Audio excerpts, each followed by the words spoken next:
don't mind. All right.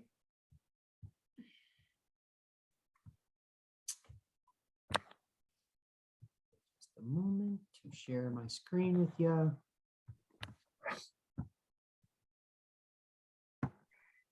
Crazy. That's crazy.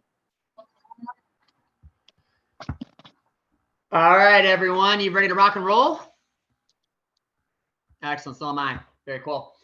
All right. So welcome to the Leadership Equipping 2023 call for March. If you don't know, I'll just remind you, we are doing this now once a month, 1 hour. Not because there's any shortage of leadership development conversation to be had. It's just that we need to be more on the action side of things and not just taking in theories and different ways to bring solutions to the table, but we ultimately want to be more action oriented, like I said. So the hope is that we get together for an hour, we have some good conversation. There's a teaching of sorts that I put together, but that ultimately we're doing this between the weeks that we gather together. So welcome to the call. Excited to have each and every one of you.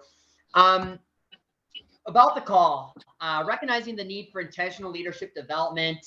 Aren't you glad to be part of Innovative Heights? I mean, Innovative Heights supporting this sort of endeavor. We see there's a real need, not just us, but every business out there has a real need for leadership development. I can quote the stats, but I won't bore you with that. But last year, we spent a lot of time quoting, in particular, stats around leadership development and the need for it at all levels. So this is one of many ways we can actually be proactive and intentional about that. This is about equipping leaders at all levels to grow skills, shape attitudes and behaviors to better facilitate the leading of a location. So topically, this year I decided to kind of have front and center the topics of choice. Now I'm always going to leave room to be flexible around what topics we go over, and you may see certain things get dropped off of this at some point through the year. Case in point, what we're going to discuss today, I had thought was kind of baked into being what it is. I thought in February when I put together the risk call, that I knew exactly what I was going to teach on for March. Nevertheless, in the last 5 to 6 days, I changed course. I said, yeah, we got to do something different. Just kind of went with my gut.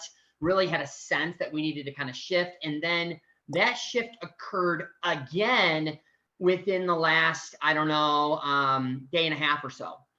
So what you're seeing here is probably the last 36 hours off and on of just trying to pull something together, especially going into late last night. I still believe it's going to be very, very helpful for you as a leader. We've covered in month 1, growth mindset, for instance. Month 2 was risk. That was February, of course. And then this month, if this were to land in any one camp, I would say probably along the lines of execution. Although that's kind of blurry to me because it's largely about, well, I'll get to that in a moment. So I hope that this is a good time for you and that you can pull some nuggets from our conversation today and really put it into action. So how to use this call. Nobody reads a how-to guide, but I'm going to give you one nonetheless. So we'll keep it simple. Engage. Don't be passive. Be active in the discussions, in the presentation. Be transformed as a result of your level of engagement. Allow learnings and truths from each call to take root in you, and then act. Be intentional with putting into practice 1 to 2 items from each call. Just be simple about it. Keep it simple, right? When you actually engage, you're transformed, and there's action that comes out of that transformation. This thing is cyclical. It moves, right? As you engage, you're transformed, you act, and so on and so forth. So that's largely how to use this call. And hopefully you're doing this throughout the day, and that this call is more than just an hour out of your day as far as wasting time. My hope is that this is by far not a waste of time, but that your engagement with this, and I'm really just kind of declaring this over the call, that it's a time in which you are actually transformed beyond just your shift, beyond just being a leader, but that this impacts you in other endeavors in your life, because what you can learn here, I believe, can grow you in other areas. And so I'm very excited to be in front of you for this call in particular, because I think there's something on this call that's really going to be, hopefully, for some of you, even life-changing, but for sure in the area of leadership. So, icebreaker of the day. What is one thing you're proud of from the last week? Doesn't have to be work related. It can be, doesn't have to be. So, what are you proud of from something in the past week? Could be something with your kids, something at home, definitely could be work related. What is something you're proud of? Me and Matt both have something, but Matt can go first. Rock and roll. Go for it. My team is internalizing some of the cleaning standards that I've been working with them on, and that's really been super encouraging, and I'm very proud of that. Whoop, whoop. Awesome. You got to get a woot woot in Canton sometimes, right? Awesome. I'm proud of our memberships that we sold last week. Friday we did like I said 15, and then I think the total week was I don't remember. I just saw the numbers when Wade sent it, but I don't remember now. But total numbers were pretty good. We're almost there with Murph. They're there. We're like right here. We're gonna catch up soon. And also, I celebrated my grandma's 80th birthday yesterday. So awesome. Very cool. Well, happy birthday to, you said grandmother? Yep. Yeah. Well, happy birthday to your grandmother. That's awesome. March is a great month for birthdays. A little bit of a bias. Yeah, no, I see that. We got 23 parties last week and this week coming up. So a lot of birthdays. Well, there's that, and I also have a little bit of a bias. But anyway, soon to come. I'm not really looking forward to. I'm talking about my birthday, Cody. Gee, can it just be about me for a minute?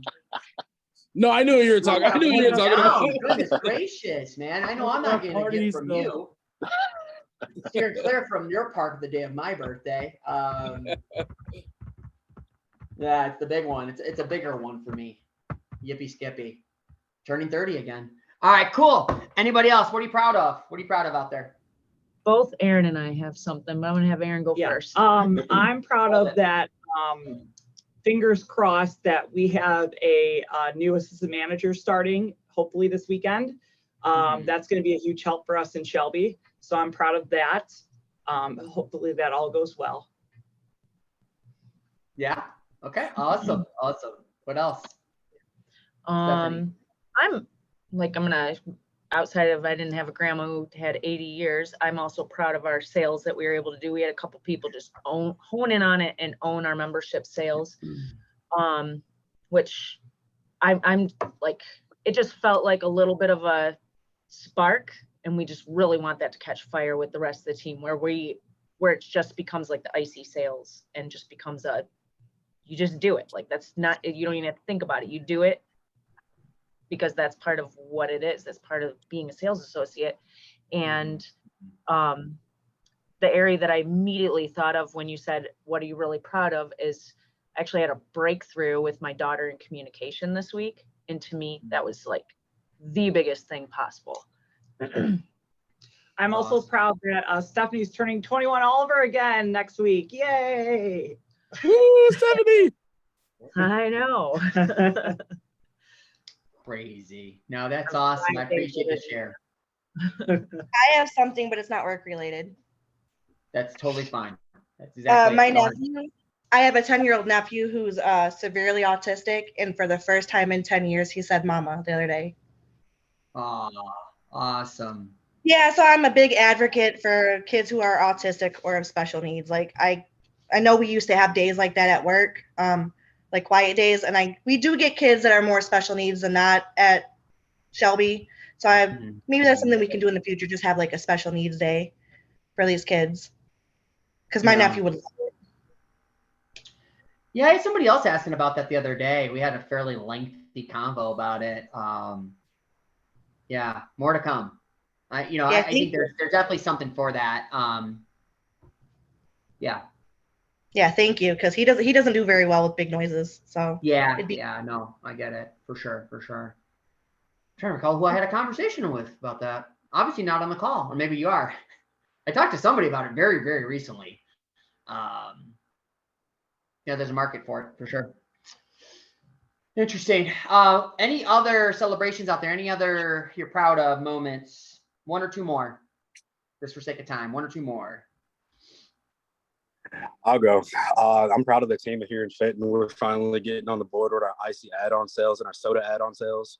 And then we're finally getting the ball rolling with our memberships as well. Ooh, So that's all finally, big finally. Love it. stuff for us. Yeah. That's awesome, man. That's great, man. Very good, very good. I'll add one in. I'm proud that I survived the busiest day in Slick City history on Saturday. I was literally there from 9:30 in the morning till 11 o'clock at night, man, and it was crazy busy. Yeah, that's awesome, man. That's it's crazy. Yeah, you and I briefly engaged with each other through WhatsApp like that morning. You're like, yeah, I'm walking in and it's sold out. So or there's a line out the door or whatever, right? So if you build it, they will come, fill the dreams.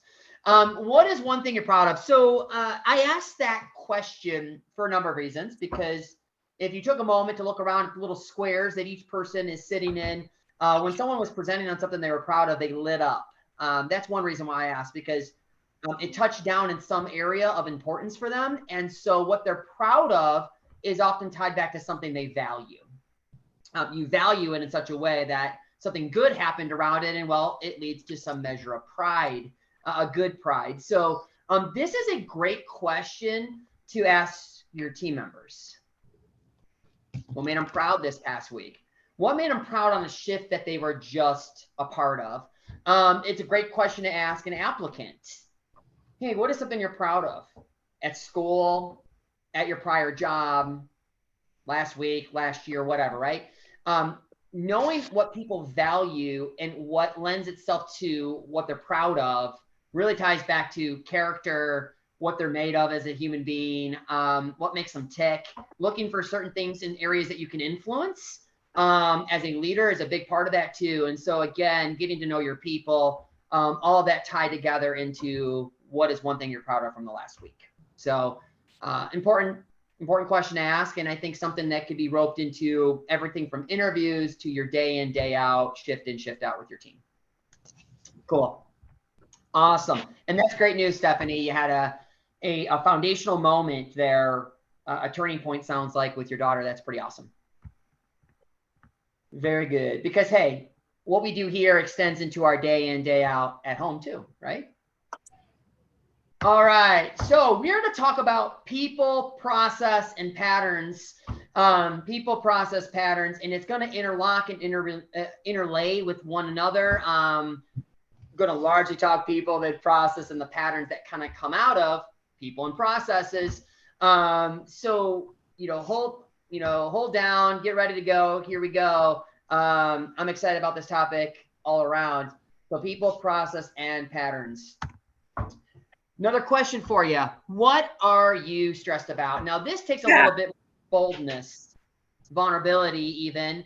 Love this quote from author Brene Brown. She happens to do a lot on vulnerability and how vulnerability is tied back to courage. So you want to be courageous? Open yourself up to being vulnerable. Now, you don't have to be so bold as to shout it out, but if you want to post it in the chat, that would be great. But what are you stressed about? It could be all these things. It could be home, work, health, finances, relationships, future, and more. But what are you stressed about currently? Trying to buy a house. Trying to buy a house. You got to have a roof over your head. Awesome. Yeah. That's a stressor. Not awesome in that way, but. No, it's a good stressor, but at the same time, it's stressful. Very true. Very true. What else? I feel a bit stressed about being just kind of in the loop here at Canton, just like having the whole learning curve like just go in like to my head, to my routines. There's some stress surrounding that for me, but not to make it sound like it's all bad, but that's definitely a stress point. Yeah, a loop can become a knot. So absolutely. A knot that ensnares you. Appreciate the honesty there. Well, we'll work on that today during this call. What else? What else is stressing you out there?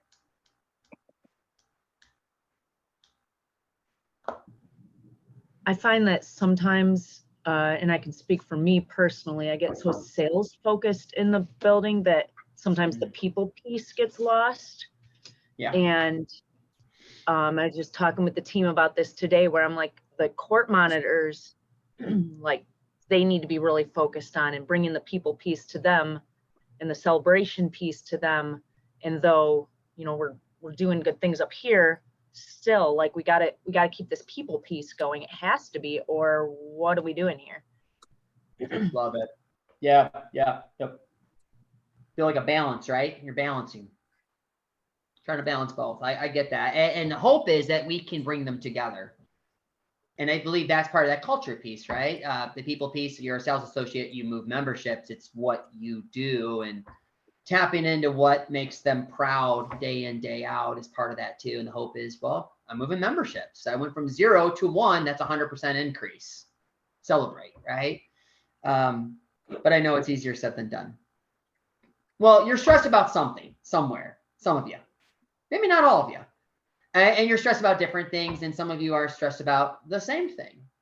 I've been in my house, Crystal, for about a decade now, and I remember the stress of trying to get a house. So we were year in, year out, like apartment living, condo renting, right, doing this thing. And then we finally got the house that we're in for now a decade, and we love it here. So it's on its way. It's on its way, Crystal. So hang in there.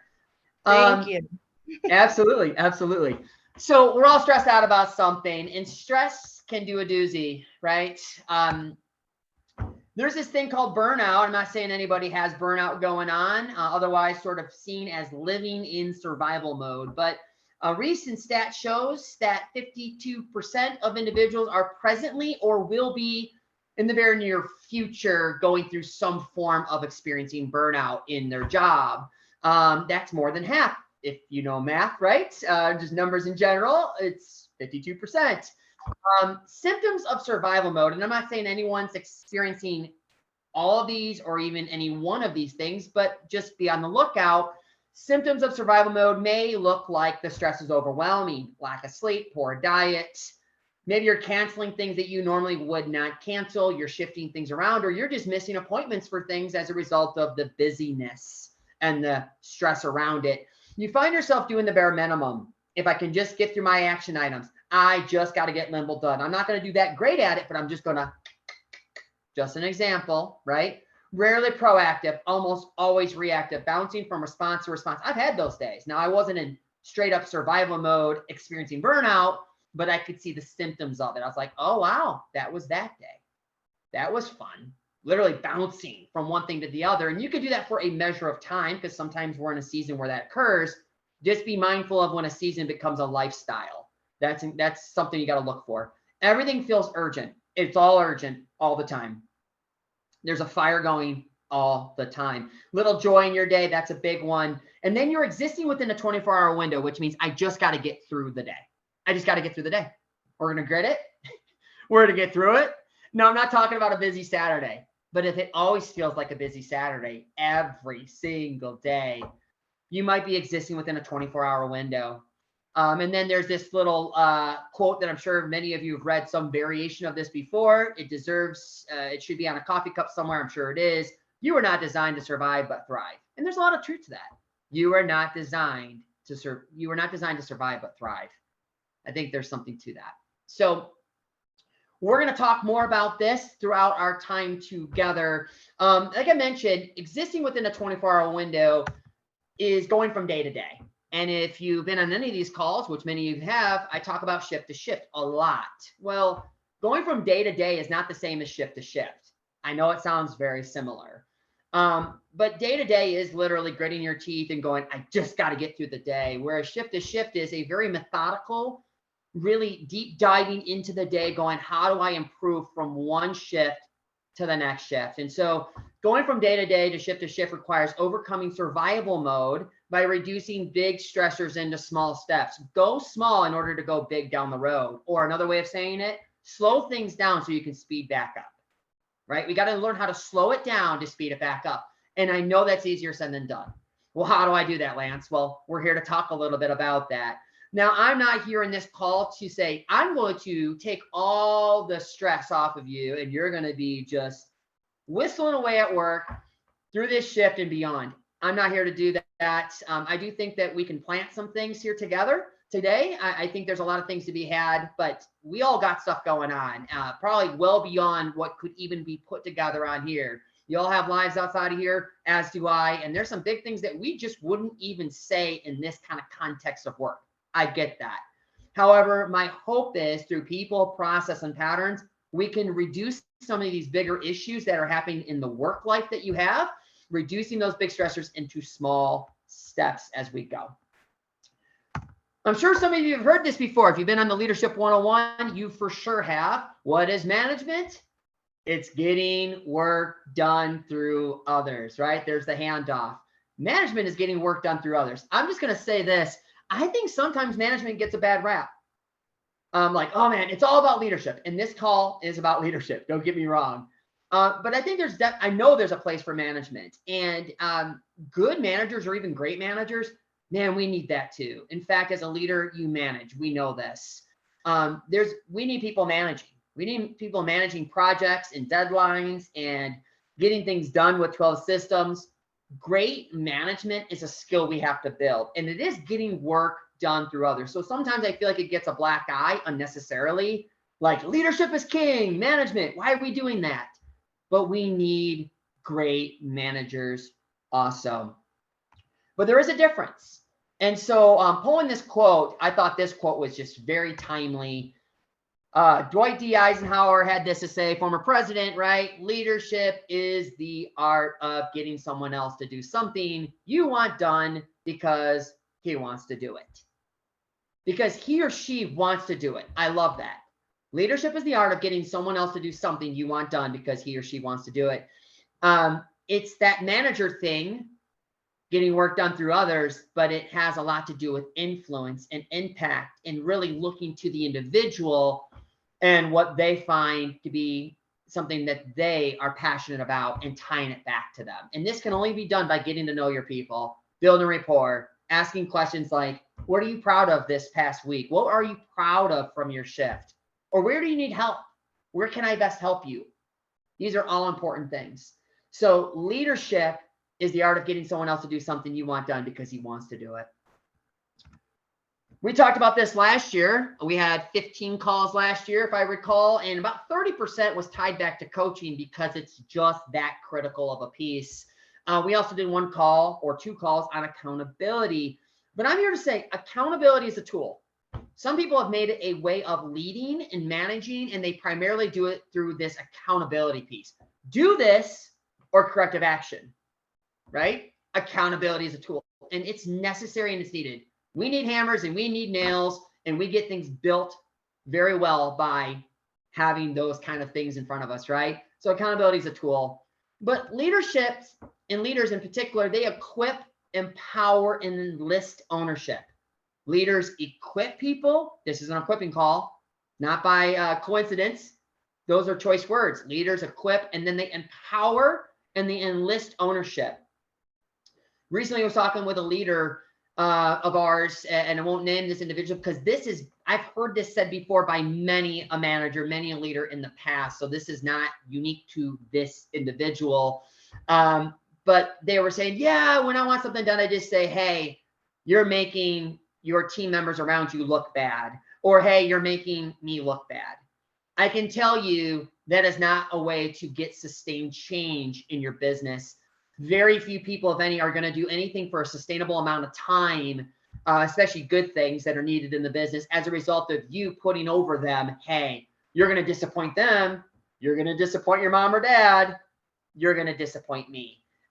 Leaders equip, empower, and enlist ownership, meaning people do better work when they have a sense of ownership around the things that are laid in front of them. It's just the way it is.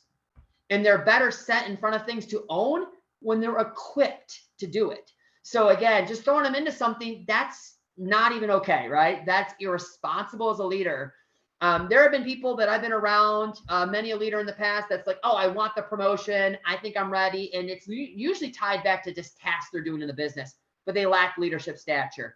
And as a leader above them, right, that's a little further ahead of them, I have to be able to act with a sense of wisdom and say, you know what? I could see that much further ahead and you're not quite yet ready yet. So a leader's equip, empower, and enlist ownership. And this is something we do every single day. So one way we can do this, and this is something I've said to now a few leaders in the past week or two, and I know some of you are on the call. I've actually said this to you, so it's worth repeating. I apologize in advance for the repeat, but it's good to hear again. I like to do something called trust and verify. Trust and verify is just another tool that can be used, similar to hammer and nail, but it's really beyond just even a tool. It's sort of a method in order to kind of build into your day in, day out with your team, just ongoing coaching, the ability to take stock of what they own and how well they're owning it. So trust and verify. Establishing trust first and foremost. Do what you say. That's a big one. Communicate effectively. Be consistent. Be transparent. Be honest. Express and show humility. It ties back to honesty as it does to admitting mistakes. You made a mistake, you're human.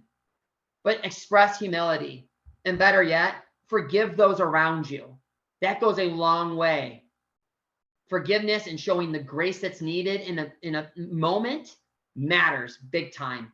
Take small steps. Show you have their best interest in mind. It ties it back to the results ultimately. I have your best interest in mind. Not, oh, you're going to be in trouble. Sometimes that might be every bit true. Things are not going to work out in your favor. But maybe it's just as much as I'm trying to establish trust. And I want you to see the role you play in the business and how much better we are when you know your role in the business and how you factor into the results. And then verifying. I love this. Intentional verifying looks like this. Trust with verification builds in coaching, correcting, reaffirming standards, and opportunities for praise.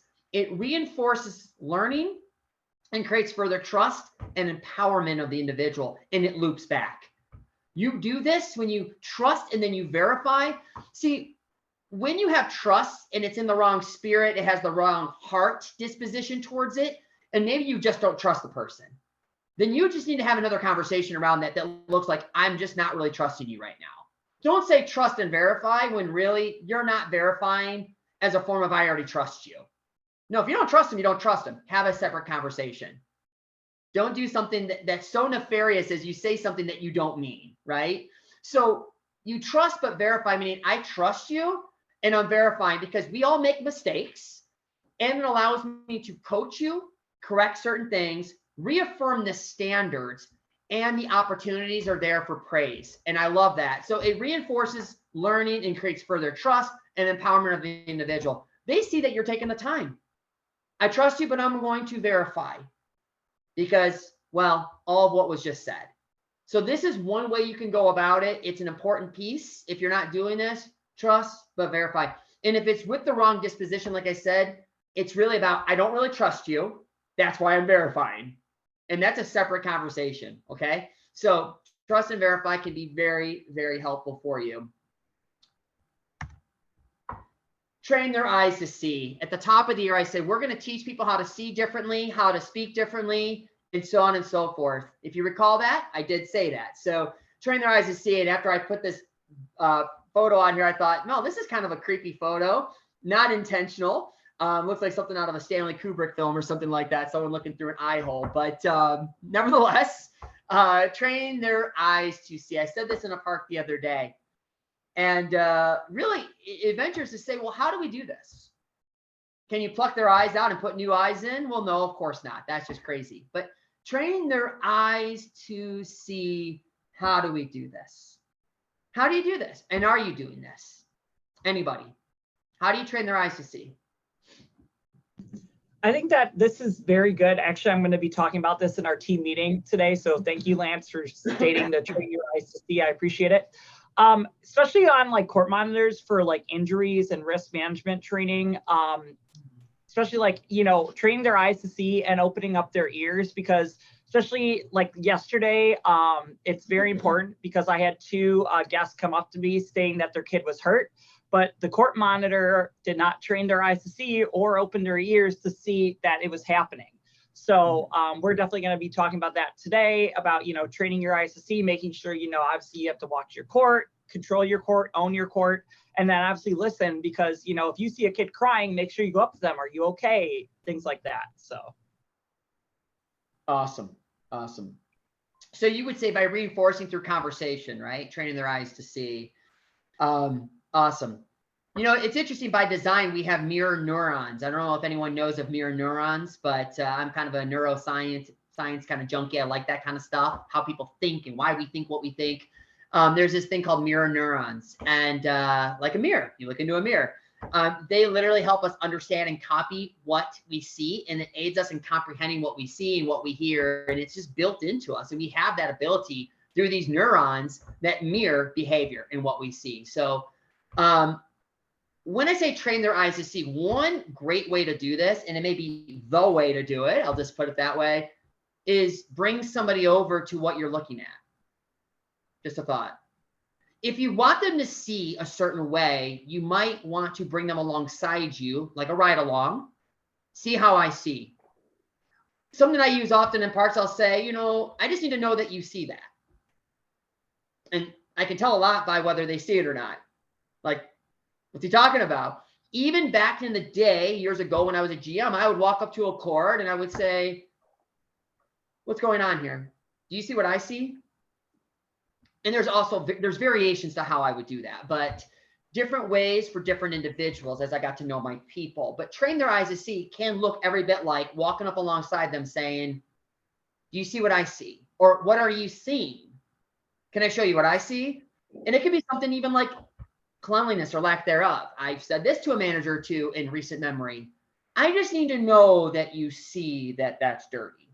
Why is that important to me? Because I'm a clean freak? No.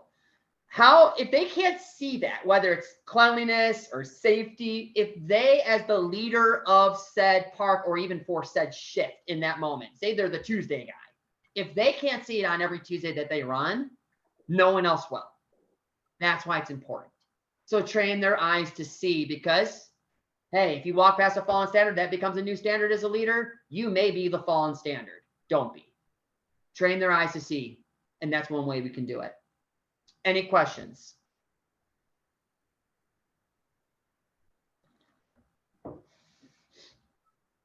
Awesome. All right. Like I said, this is all hot off the press. So hopefully it's all connecting just fine.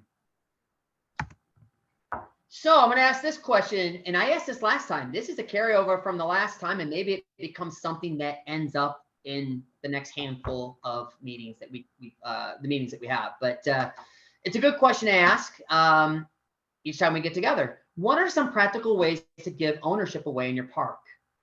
So as you think about your stressors and what you have, and I got all this stuff to do, if you're not divvying things out, if you're not giving some ownership away, and it doesn't look like your responsibility, like I'm throwing it out there, there's a big difference. Equipping them, empowering them, and then enlisting them in a way of ownership of an area of the park. What are some practical ways to give? Or what are some practical things you've given away as of the last week or two? Anybody? I just recently, I showed you, because I had came to you about me being a little bit overwhelmed with like making sure I got everything that I need to get done. I came to you as well, Stephanie. Thank both of you guys for helping me out with that. Course. And I did a roles and responsibility. I gave some tasks to Matt, Dejan, Rome, and Savannah. And we're actually going to have a manager meeting today. And, I'm going to let them know, like, hey, this is the part of the business that you own. If it's Savannah, she's at parties. If I'm like, hey, if you think you need to train some party pros, you can make a separate group chat. Say, hey, can you guys come in and do some training? We need to go over some things because parties aren't looking too good. Do what you got to do, but that's your part of the business, and that's what you're going to take ownership of. So when that part of the business isn't going too well, I'm going to look at you, not team members. Yeah. And that's awesome, because we did talk about this past week or two. And as you know, I already know you know this, but it's worth repeating. It's not abandonment, right? It's not you abandoning said whatever, right? In this case, parties. If you think about Savannah, you're going to reinforce certain things. You're going to come back, you're going to trust, and you're going to verify. I'm going to trust that you're going to do great things here. Take some ownership. I'm going to give you some latitude. I'm going to give you some longitude. I'll lay it out for you even. Make it your own. Here's a bit of a blueprint. Add to it. However, I'm going to verify, and this is what it looks like, right? There's a coaching component there versus just like, hot potato, here you go, right? And you kind of walk away from it, which I know you're not doing, but it's worth mentioning. So thank you. Appreciate the share. Anyone else? Either practical ways you've given away ownership or, ways in which you've done it. One thing that I really liked that they did in Murfreesboro was they had a board where they broke down like the break room, whose responsibility was that, whose responsibility was it to keep the cleaning supplies organized. We haven't gotten to that point here yet, but one example that I can give out is one of our current assistant managers. Before she was an assistant manager, she came in and she asked me one day, "Hey, is there anything that I can do to help?" And Shannon at the time was gone for a week or two, so I said, "Well, hey, it'd be really helpful if you could do the party schedule for the weekend for me." So she didn't realize this, but I was actually testing her. So I had her do it, and then I had Shannon look at it to make sure that it was done correctly. And Shannon was like, "Yeah, no, this is great." She's like, "I've never had anybody actually ask me to do this." So we kind of put her in charge of that. So now every Wednesday she comes in and she does that.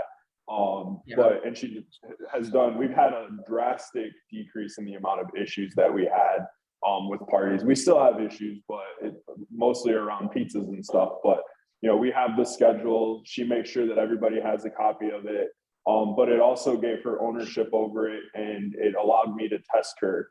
So I would like to do that with more things around here. So I've got a new manager that has taken on some stuff too. But it's something I've got with leads and stuff that I've talked about, like, hey, what's something that you like to do? So one of them said, "I really like cleaning the party rooms." It's like, well, great. You want to get scheduled to do that once or twice a week? You can come in and just do a deep clean, make sure everything's in there that needs to be. So she's done that several times, and it's a huge help for us. Awesome. Yeah, get as granular as you want. I think it's important that those we can trust with little, we must do that before we trust them with much more in the business, right? I think that that's absolutely true. And it's important that we lay that out in such a way. So these little areas, and you mentioned Murfreesboro, I've given this example several times now, but why not one more time? I have someone who just oversees the glow shirts in a closet. It's such a little thing, but it's a need. It's one less thing that ends up on Cody's desks or Stephanie's or yours, Devin, right? So that breaking it down, you can get as granular as you want. And that's fine. It's those little areas that they're responsible for. They take some ownership and they feel good about, and they get to exercise levels of leading themselves through it, right? And eventually leading other people as a result of that. So it's all building to something. And I think that's really important. Awesome. Great job. Appreciate the examples, everyone. Thank you. All right. Changing course for just a moment, but not really. Just building to something here. We're talking people, process, and patterns. Talk a little bit of process. Spent a lot on people because that's a big part of what we do. We have to use our people, right? Whether you got 38 or 56, you got to use your people and really influence and lead. Pictures here, pictures of fires happening. These are kind of personal to me because this happened in my neighborhood less than 2 weeks ago. So we've experienced a crazy amount of snow and ice storms and all sorts of awful weather because it's Michigan and it likes to do that to us from time to time. And so last few weeks, lots of snow, well, not a whole lot of snow, but ice in particular was the big thing here. And so these are pictures of downed power lines in my neighborhood. And these are all different areas. Well, actually the center graphic with the fire department and the one to the right, that's the same scene. That's the night. And then the next morning, it's still going.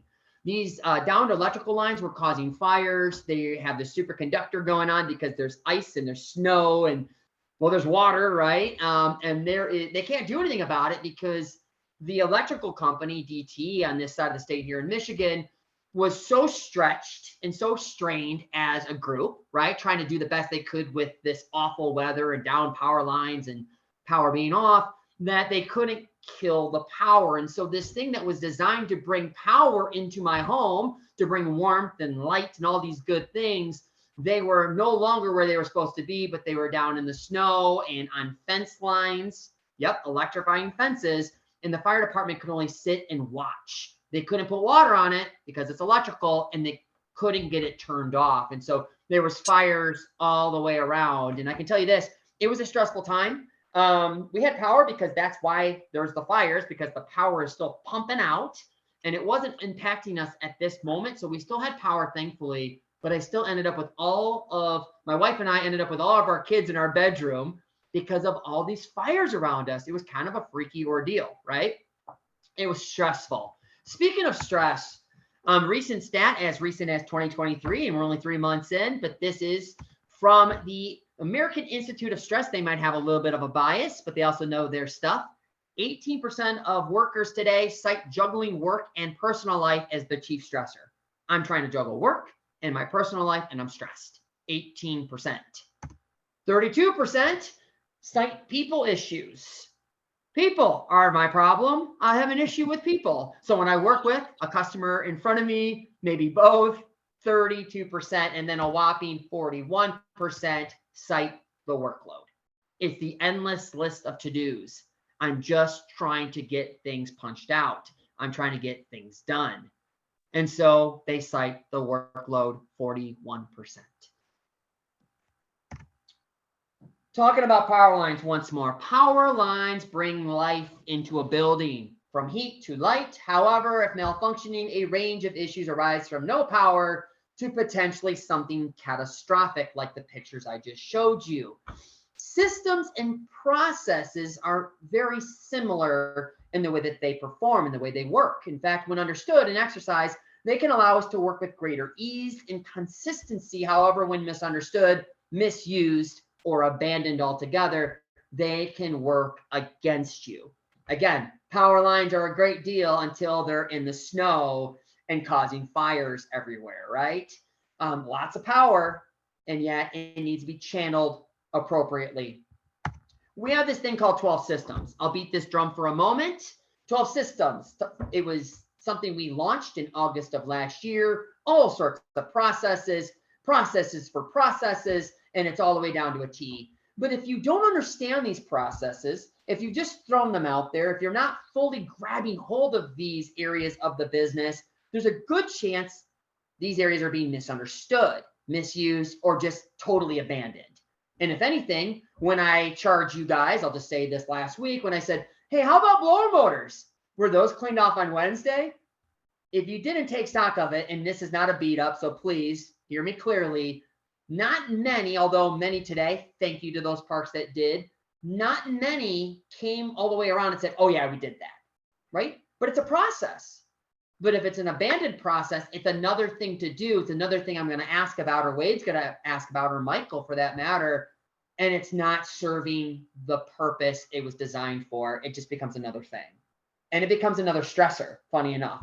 So like a power line, when it's connected properly, engineered properly, and you got people up on the lines connecting things like they should, boom, light, heat. In Michigan in February, that's a big deal, by the way. It's good news. But when you don't have those things going on, it's fire after fire, someone reaching out through WhatsApp, in this case, me or Wade or Michael, saying, hey, what's going on here? Why isn't Limble done?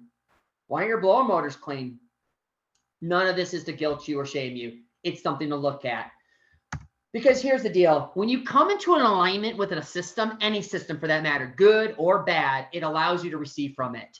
Coming into an alignment with any one of our systems here allows you to receive from it. But if you're not in alignment with it, if the cables are off the power posts, well, it's no bueno. You're not gaining ground. You're not getting from it what you should be, right? So coming into alignment with a system allows you to receive from it, and it allows your team to receive from it.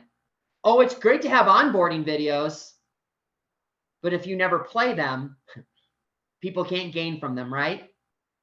So 12 systems, one of many examples. And if I'm you, and if you're like, oh man, I'm feeling a little guilt here, my park's not really grabbing hold of the 12 systems. Here's the thing. You can always add to, but you can't take away from 12 systems. Work with what you've been given and then add to it once you've somewhat mastered it, or even, dare I say, mastered it. Here's another thing, break it down. Let's go small to go big. Take one a week and say, I'm going to get really good in this area. My team is going to be really proficient in this system. To such a degree, we're going to master it, and then we're going to add to it as we need to. Just a thought. Here's one way we can give instruction, give directions. I used this example some years ago with an interim GM of mine. She went from AM to GM, and she did really good work. This was out at the Kalamazoo Park that I managed for a time. And I was famous in her mind, I guess, of giving her sort of these little soapbox moments, little kind of TED Talks. But this was sort of an imagery I gave her because she was always, well, she was just like any AM that was going to GM. I had her as my interim, and she was that for a full year before I ever said, you're going to be a GM. But because I needed to give her proper time and space and really let her learn in the role versus just like, oh, we need a GM. You're a GM. Here you go, right? Give her a different tag, give her a different polo, whatever, right? So the example I gave was because she was like constantly just kind of shipping things off her desk, right? She was doing one of these, spinning plates, throwing plates like Frisbees. It was crazy. But it may sound similar or familiar to where you're at right now. I said, how about I ask you to build me a birdhouse? So here's a bunch of wood, paint, nails, and glue. Now build me a birdhouse. How does that make you feel? Because she was doing this to her team, by the way. Oh, I don't necessarily like that all that much. That doesn't feel too great. Here's a bunch of wood, paint, nails, and glue. Now build me a birdhouse. After that question, I actually asked that of my wife last night, not that I asked her to build me a birdhouse, but I said, let me just read this to you. I was kind of going through the presentation to some degree late last night. And she's like, well, if you asked me in that way, it would just irritate me. Like, that's just irritating. Like, that's an annoying way to come. Like, yep, okay. Versus this, look at this awesome birdhouse. I think it would look great in the backyard. Attract cool looking birds, and it doesn't look too difficult to build. I know you could build this. Here's a bunch of wood, paint, nails, glue, a diagram, a step-by-step video, and I will be available to help you. Let's build a birdhouse. That's a major difference. Yes, it's more wordy. It takes a little bit more time up front, but you're going to save from all sorts of headaches that can happen. So let's build a birdhouse. Or let's talk about a cash handling policy. What's more true to you? Be honest. Were you more like A? You know the cash handling policy you signed. Please do that. ... Versus, we need to take the verified deposit to the bank daily, pick up the receipt, combine with daily summary, then post to our park's main comm chat on WhatsApp. Because how we manage our money is how we manage our business. Oh, and here's an example from me the other day. You're asking for the same thing, but something is far more defined in the second one, right? So how did you introduce your cash handling policy last week, or 2 weeks ago, rather? Be honest. Something to learn here? I'm sorry. Could you repeat the question? Would you say for your cash handling policy, when you put that out there, and I'm personalizing this because you asked the question or you jumped in, which I appreciate. Would you say you were more prone to do A or B? What was your approach to getting it out there, your cash handling policy? Again, this is not an indictment. We're just learning here. I did like half a B. So me and my managers talked about, we have to go to the bank daily now and have them count the money there and then give you the receipt. But at the time, I didn't know, I had forgotten about the comms chat, doing it to the daily summary thing. So we didn't talk about it. But and by the way, I have the luxury of looking at 5 parks and how everyone did it. So again, this is not a knock. It's all learning. It's all learning, right? Because when we ship things like the young manager I was talking about from some years ago, It can look like, even I did this in my early goings, and I'm still prone to do it if I'm not watchful of it. Forward an email with no context other than they'll read it, and I assume because I got to ship. I'm busy, man. I'm like, right? And I go, oh, I forgot to do whatever, right? B is far more wordy, yes, but you're going to save yourself some headaches. And this is not the only way you can do this. You can do this a number of ways. And honestly, I looked back at the cash handling policy, the length of it. I looked at it and I saw in a bullet point, all it actually said was pick up the receipt and post it to the WhatsApp chat, right? Didn't say anything about the daily summary. So again, even we can look back and go, that direction wasn't like because of the speed in which it came out, which is fine because it was a necessary piece of the puzzle that we had to place down. And there's all sorts of grace there. We're just doing as we do, right? We're trying to do better each and every day, shift in, shift out.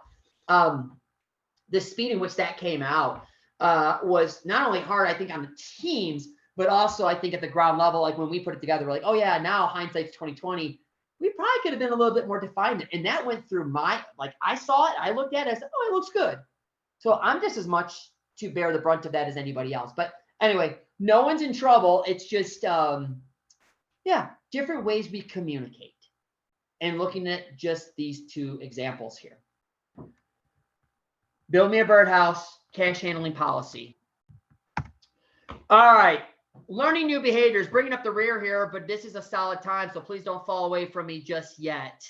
I was talking with a manager the other day. It was in particular with Stephanie. We were talking about some of the stuff we learned last year in the leadership calls, and she had mentioned, what really hit me, and I think you had mentioned it as the road building one, right? For those that maybe don't know that teaching, that was, well, maybe I'll find which one it was and post it in the chat or put it on WhatsApp, but it's on YouTube. Essentially, it was talking about how we make new connections in our brain, and it looks an awful lot like this sort of going back and forth. And as we build that routine by repetition, we're going to create new roads, and it becomes easier to travel by said roads, so to speak, right? And so I said, there's woods, then there's a path, then there's a back road, and then there's a super highway. Depending on the frequency in which we go back and forth, I'm often reminded of my youth when I lived next door to a neighbor that I played with often. We would play ice hockey, 3-on-3 basketball, do all sorts of things together. But our house was separated by a measure of woods. And as we would kind of go back and forth between each other's houses, a path would be forged, and we could travel with a little bit, like it was a little bit easier, but sometimes we'd get pickers. And if I'm going over there with all my hockey stuff, my dad would get snagged on branches, that sort of thing, up until the point where my dad took his tractor and just kind of plowed that area. And all of a sudden we had our own little makeshift path that we could move with greater back and forth between houses.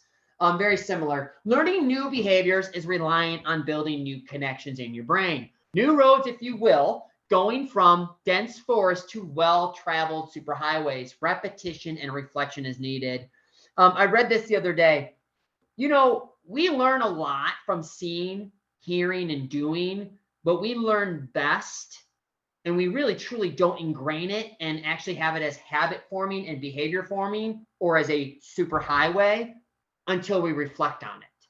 Meaning reflect back to what I saw, what I heard, and what I did, and even rehearse it and communicate it out loud to someone else. I don't know, sounds a lot like coaching. Repetition and reflection matters. So we build these superhighways, and they're crisscrossing, road systems everywhere. It gets to be a dynamic thing. And you might go, but there's some roads that I've placed that probably need to be looked at from time to time. Absolutely. So here's something you can do. On the road to teaching and training behaviors, just visualize this with me for a moment. Sometimes to adjust a set behavior that's going on in the business, whether something that's happening with you or someone else, you need to create meaningful detours, on and off ramps, a new direction to take. We need to slow down. Maybe there's a stoplight you got to put in there, but you have to do that from time to time. And that takes meaningful action on your end. So creating those meaningful detours, putting up a sign out on the road saying, hey, I know we're traveling at 70, but we need to slow down from time to time. we slow down in order to speed back up. We need to look for areas of pausing. That can look like a lot of things. That can look like pulling away from a busy day, going up top in a mezzanine where we have 2 tiers and looking out. You've heard me say this example before, going, what are you seeing? And you do this alongside a manager, or you just do it for yourself. I need to see the way this process is working or not working, right? So put up some road signs, own the road that you're on. Real quick, Eisenhower principle revisited. I told you we talk about Eisenhower again. I talked about this last year. I'm going to go quickly through it. But if you have, this is a very practical way to do things. If you have a running list of to-dos, you're spinning plates, you are just, you're juggling balls in the air, right? Here's one way you can look at it. Everything breaks down to either urgent or important. And this is the breakout. There are some items on your to-do list that are urgent, not important. These are items that must be handled due to time sensitivity. Can be, but not always an emergency, or could lead to an emergency occurring. Could be a great item to delegate. Example, ordering of slick sauce when slides are operational. Slides are going great. They're awesome. However, we don't have any slick sauce. It will inevitably be an issue. Gotta do something. Not urgent, important. These are items that should take up the bulk of your day today. The business moves forward. Potential is reached on your shift when you're able to focus on these types of tasks. Live in this world of important items. Example, looking at the performance of a slide, adding slick sauce as needed. It's a great place to be in. Not urgent, not important. Time wasters. They have little to no impact on the business on a shift. Could be delegated, but if truly a time waster, worth eliminating and being on guard for occurring once again. Example, organizing of slide supplies in storage area. Now you may say, wait a second, that's not a time waster. That's a real need. True. They're not always time wasters. But if it's being treated as something other than what it really is on the measures of things that need to get done, it might be worth looking at. And then important and urgent. Must be dealt with and due to severity of impact, whether good, but especially bad on the business, needs to be front and center.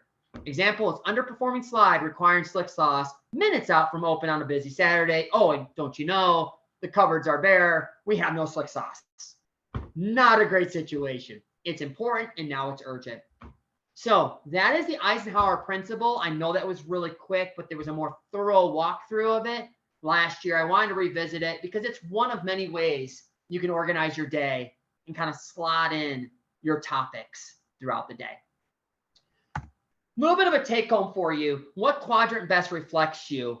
And are you satisfied with how you're currently doing? I don't need to hear that now for sake of time, but think about it.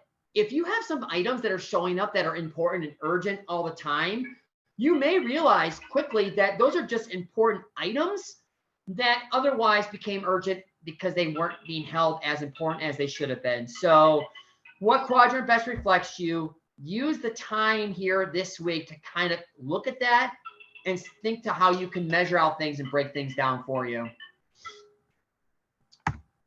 All right, and we're wrapping things up, I promise. Recognize patterns. People and process give way to patterns.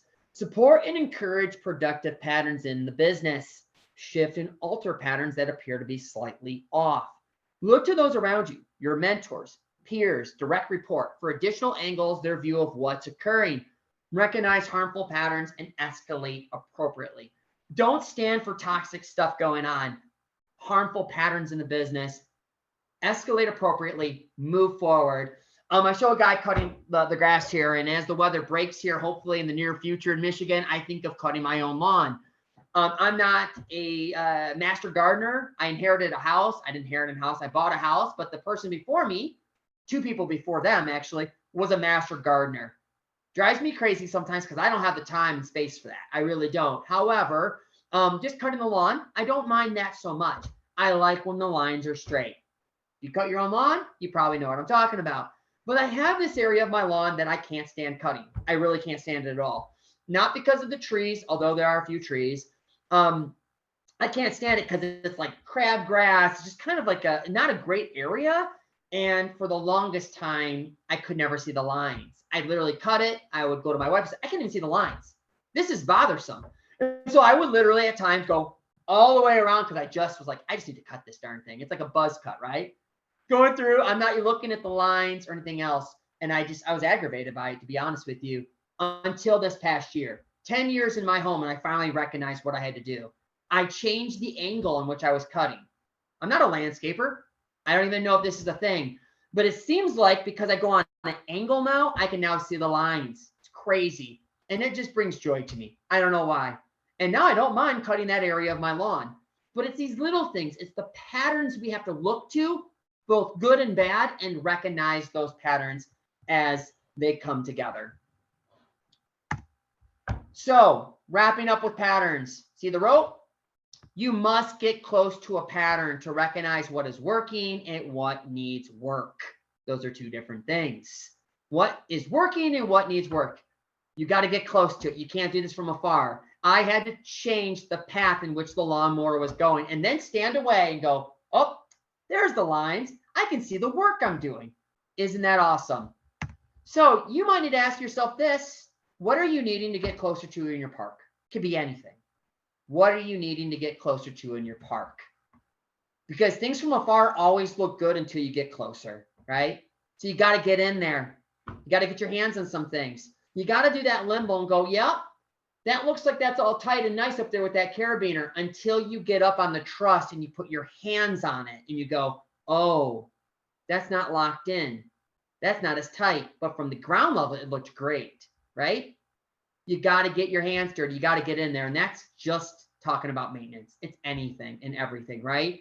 Look to patterns. Get close to the subject material. So as we wrap up, what is one takeaway from this call that you can put into action? Just one. Fire them off. What is the takeaway? For me, I felt the part where you said were you explaining something like A or B? Yeah. Yep. I felt like with the team members, I might have been doing A. So that really put that in perspective for me. And so I'm gonna start doing B and making sure that I'm explaining, letting them know that I'm here to help if they need help and everything like that. Yeah. What is the cause if you don't do that? Or what's the effect of not doing that? Bad workers. Right? Maybe an unstable or kind of a destabilized environment, right? Yeah. Kind of do A, I kind of do B. Depends on how fast the business is hitting me, right? Got to slow it down and speed back up. Bit of an art, but I appreciate you going first, by the way. That's awesome. Always look at cause and effect. Who else? What are you going to bring back to the park? Just a nugget, something small. Continuing to train their eyes. I put a big old star by that because the past few months have been like, go, go, go, go, go, go, go. You're super busy. You're getting like just feeling pulled in every direction. I'm like, I need to get back to the point with the team, especially up top, in training their eyes to see stuff, training all of the, like with every manager, like we've talked about on multiple occasions, the 15-minute focus.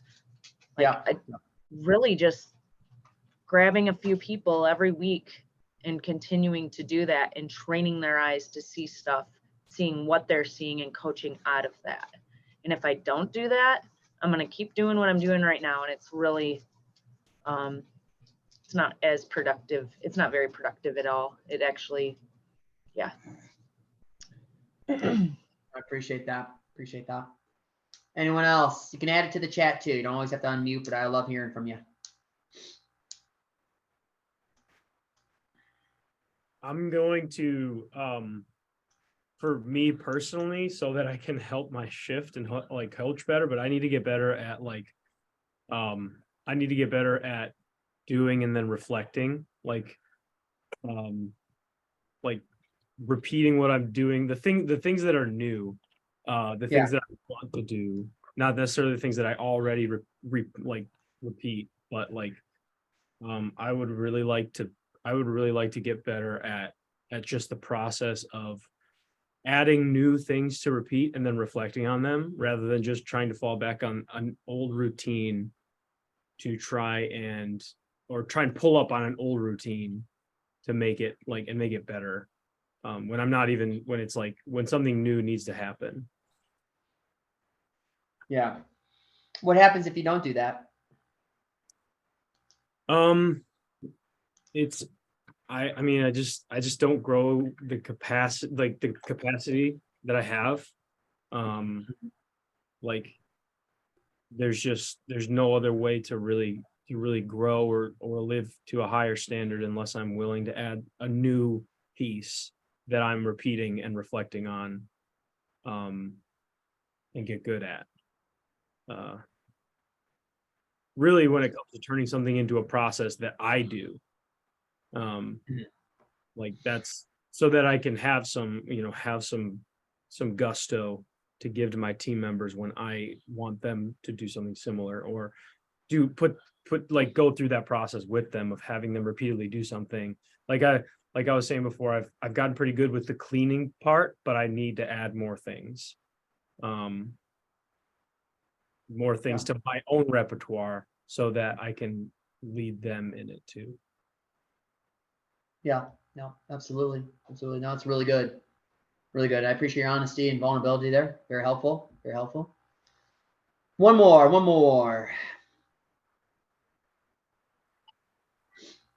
I'll go. Aaron Fenton work on each other, holding each other accountable essentially. So we've been growing and using our chats more. So we're always posting in there and being more active in our chats, making sure things are getting done in a timely manner. So like our managers are always posting in our WhatsApp at saying like limble's been done, food safety has been done. So we've been having a lot less hiccups as far as those not being completed in a timely manner.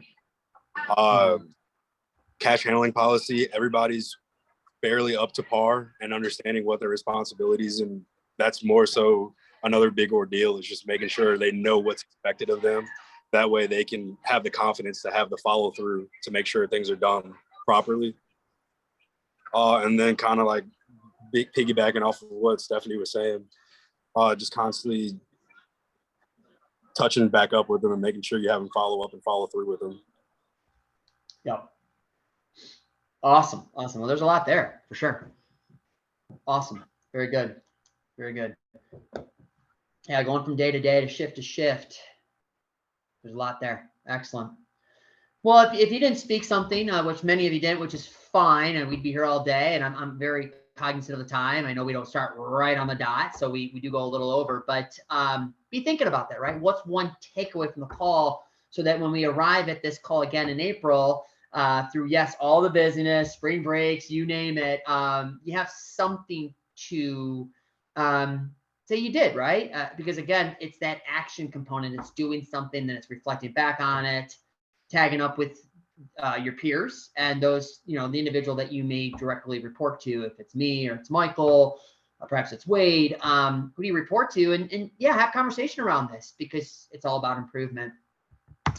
So quick summary, and then we wrap with this. Workplace stress can be resolved through the deployment and recognition of people, process, and patterns. Hopefully that was a takeaway. Yes, there's still some stress, and maybe this call stressed you out. I don't know. That wasn't the goal, though. Lead those you have to support the mission.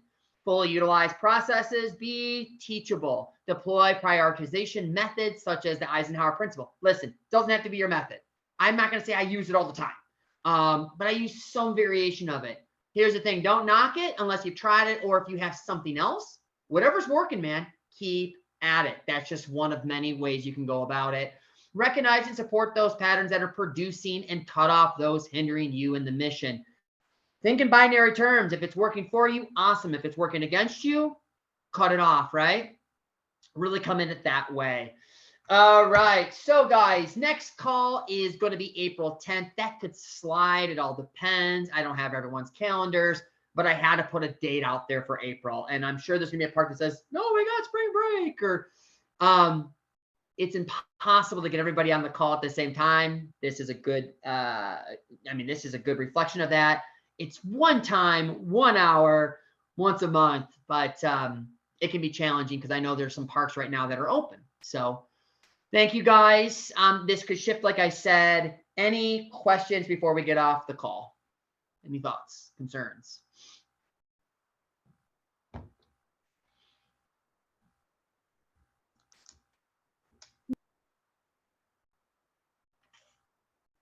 Awesome, guys. Well, thank you. Appreciate each and every one of you guys. Head back into your parks. Let's do some great things this week. Try not to stress so much. And if you do stress, maybe think back as to what we talked about today: people, process, and patterns. Take care, guys. Thank you. Have a good one. Take care, Lance. Thank you. Absolutely. Thank you, Lance. Of course. Thank you.